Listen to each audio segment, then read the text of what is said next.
देखिए भाई, सभी के लिए पुलिस कांस्टेबल की एक नई भर्ती आ चुकी है जो कि बिहार पुलिस कांस्टेबल की नई भर्ती है। इस भर्ती की अप्लाई डेट क्या रहेगी, इस भर्ती की एज क्या रहेगी, सैलरी क्या रहेगी, पोस्ट कितनी रहेंगी, डॉक्यूमेंट किस डेट के चलेंगे, हमारी एज किस डेट से काउंट होगी होगी इसमें 2 वर्ष दर 2 वर्ष पीछे से आपकी एज काउंट हो रही है। उसके साथ साथ साथियों, एज रिलैक्सेशन कितना है, एज आपकी मिनिमम मैक्सिमम कब से कैसे काउंट होगी, उसके साथ साथ साथियों आपके यहाँ पर सारी जानकारी मैं देने वाली हूँ हाइट चेस्ट को लेकर के। बाकी मैं एक वीडियो पहले भी बता चुकी हूँ, नोटिफिकेशन के साथ मैं आप सभी को दिखा चुकी हूँ कि नोटिफिकेशन वैकेंसी आ चुकी है आप सभी की। अप्लाई डेट ये है, एंडिंग डेट ये है और क्या गलतियां आपको नहीं करनी है। देखिए, इसमें सिर्फ बिहार के ही बच्चे नहीं बल्कि अदर स्टेट के बच्चे फॉर्म भर सकते हैं, चाहे फिर आप किसी भी स्टेट से आते हो। बस कंडीशन ये है कि आप जनरल में काउंट होंगे, ठीक है। अब जो बच्चे बिहार के हैं उनको डोमिसाइल भी चाहिएगा, उनको कास्ट सर्टिफिकेट भी चाहिएगा। तो ये जो कास्ट सर्टिफिकेट होंगे अलग अलग कैटेगरी वाइज, उनके किस किस डेट के कास्ट सर्टिफिकेट लगने वाले हैं, इसको लेकर बहुत ज्यादा कमेंट साथियों के मेरे पास आ रहे थे। तो साथियों, आज इस वीडियो में मैं आपका क्लियर करूंगी ये सारे डाउट्स जो भी हैं, आपको जितने भी डाउट्स हैं। बाकी इसका सिलेबस क्या है, 10th बेस का इसका सिलेबस होता है, बहुत ही आसान सिलेबस है और बहुत आसानी से आप इस भर्ती को ले सकते हैं, इस भर्ती में सिलेक्शन ले सकते हैं। चलिए देखते हैं इसका फुलफिल क्राइटेरिया कि क्या है, कैसे है, फॉर्म कब से भरे जाएंगे, कौन सी गलतियां हैं जो कि आपको नहीं करनी है। पहली बार चैनल पर आए तो चैनल को सब्सक्राइब कर लेना और वीडियो को लाइक जरूर कर देना, ठीक है साथियों। चलिए बात करते हैं यहाँ पर अप्लाई डेट की। तो अप्लाई डेट कुछ इस प्रकार से रहने वाली है कि 18 मार्च से फॉर्म भरे जाएंगे और 18 अप्रैल तक फॉर्म भरे जाएंगे, ठीक है जी। आपकी जो एज लिमिट है वो है आपकी साथियों 1/8/2025। लेकिन ये मैम 1/8/2023 क्या है, नोटिफिकेशन में भी तो कुछ ऐसा भी लिखा है कि 1/8/2023 है। तो साथियों वो आप यहाँ समझ लीजिए कि आपकी जो मिनिमम एज काउंट होगी वो 1/8/2000 मिनिमम एज जो काउंट होगी वो आपकी 1/8/2025 से और मैक्सिमम एक एज है वो आपकी 1/8/2023 से काउंट होगी, ठीक है। यानी 2 वर्ष पीछे से आपकी एज काउंट होने वाली है। लेकिन यहाँ पर आपको एज रिलैक्सेशन भी दिया गया है 2 साल का, ओके। उसके बाद डेट आपकी 1/8/2025 यहाँ पर देख लेंगे मिनिमम और मैक्सिमम। अब हम बात कर लेते हैं 19,838 पोस्ट पर ये आपकी भर्ती है साथियों। देखिए यहाँ पर जनरल की एज कब से काउंट होगी और किस डेट से किस डेट के बीच में आपकी एज होनी चाहिए, ध्यान से देखिएगा।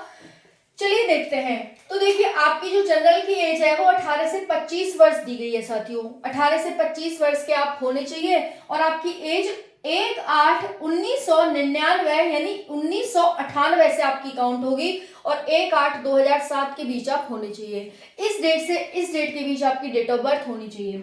अगर आप बीसी है तो एज 18 से 27 वर्ष है और आपकी जो एज है वो यहां से लेकर यहां के बीच होनी चाहिए, 96 से लेकर के 2007 के बीच।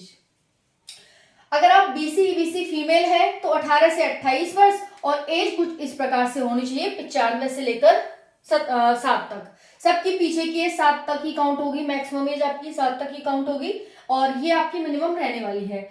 12th पास आप होने चाहिए। जो 12th पास के डॉक्यूमेंट्स है साथियों वो किस डेट से होने चाहिए, तो ध्यान से देखिएगा 18 अप्रैल 2025 तक आपका जो डॉक्यूमेंट है वो आपके हाथ में आ जाना चाहिए। बहुत सारे साथी कहेंगे मैम हम 12th में है क्या फॉर्म भर सकते हैं, नहीं भाई, आपका ना हाथ में आ जाना चाहिए डॉक्यूमेंट फॉर्म भरते टाइम। यानी जिस दिन लास्ट डेट होगी ना फॉर्म भरने की, 18/4 तक फॉर्म भरे जाएंगे, लास्ट डेट तक आपके हाथ में डॉक्यूमेंट आ जाना चाहिए। समझ आ गया। चलिए फॉर्म भरते time caste certificate and domicile. अगर देखिए कास्ट सर्टिफिकेट और डोमिसाइल की बात करें तो ये भी आपका 18/4/2025 का होना चाहिए, ओके जी। उसके बाद नॉन क्रीमिलियर सेम है 18/4/2025 यानी जितने भी डॉक्यूमेंट्स हैं आपके साथियों 18/4/2025 की डेट के होने चाहिए।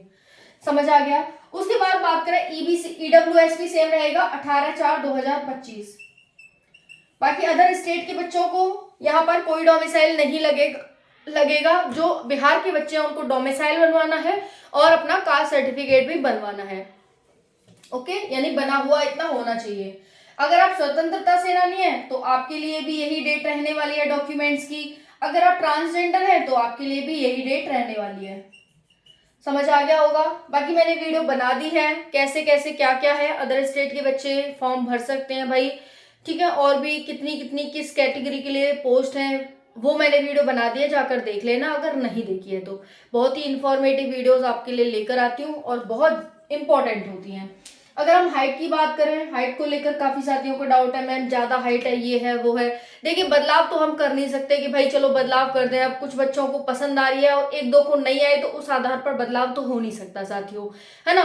बाकी इतनी तो नॉर्मल होती है, इतनी ज्यादा हाइट नहीं है। अगर आप जनरल है 165 सेंटीमीटर हाइट है मेल की, 81 से 86 सेंटीमीटर चेस्ट है। अगर आप पिछड़े वर्ग से आते हैं तो आपकी 160 सेंटीमीटर हाइट है। बाकी चेस्ट 81 से 86 सेंटीमीटर रहने वाला है। अगर आप SC ST मेल है तो 160 सेंटीमीटर हाइट है। चेस्ट 79 to 84 रहने वाला है। अगर आप फीमेल है तो 155 सेंटीमीटर हाइट है। कोई बात नहीं, बहुत ज्यादा नहीं है। लड़कियों की मोस्टली इतनी हाइट कम से कम इतनी हो जाती है साथियों, 155 कुछ ज्यादा हाइट नहीं है, तो परेशान मत हो इसको लेकर के, हो जाएगी लड़कियों की ये हाइट। ओके, तो बाकी जानकारी दे दी। 19,838 है और डॉक्यूमेंट्स वगैरह के बारे में मैंने सारी जानकारी आपको दी है। आई होप जानकारी आपको बहुत अच्छे से समझ आई होगी। समझ आए तो लाइक जरूर कर दें, क्योंकि अभी भी थोड़ा सर में दर्द है, लेकिन फिर भी कमेंट आ रहे थे तो मैंने कहा चलो वीडियो बना देते हैं। साथियों के बहुत सारे कमेंट्स आ रहे हैं। थैंक यू साथियों, जय हिंद।